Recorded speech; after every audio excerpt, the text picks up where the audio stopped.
Good evening, you're watching Look North. Bradford Council says it welcomes an in-depth investigation into historic sex abuse of teenage girls in the city. Look North learned this evening that a serious case review has been commissioned by the Children's Safeguarding Board.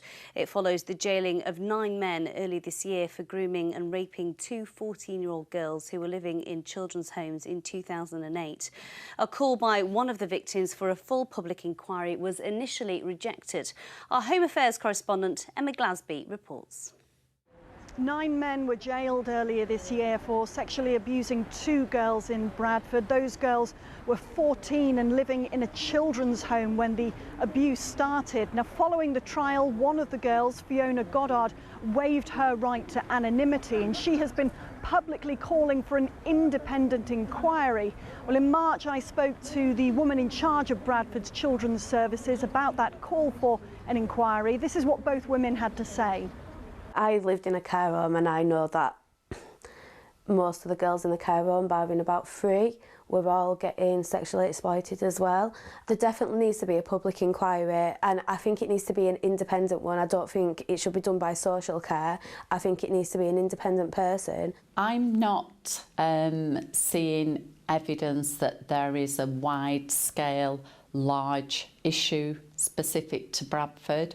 I think if it did come to light that there were lots of victims that had been missed, that would be something that the Safeguarding Board would want to look at.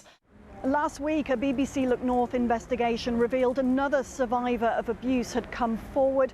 The girl known as Alice had been groomed by numerous men whilst she was in care in Bradford, and her social care records revealed that she'd had an Islamic marriage at the age of 15 to an older man.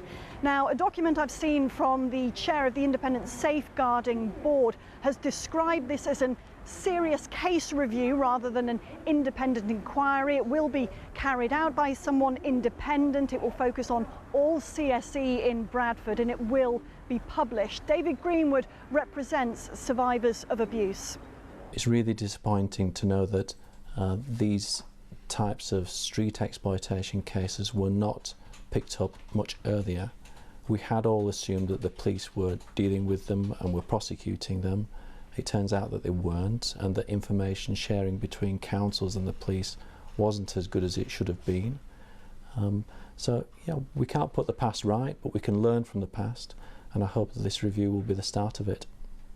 In a statement tonight, Bradford Council has said that serious case reviews are commissioned by the Safeguarding Board, which is independent, and it is therefore inappropriate for the council to comment.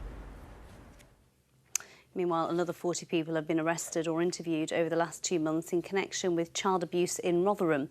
The investigation of 38 men and 2 women is part of Operation Stovewood, which is looking at child sexual exploitation in the town.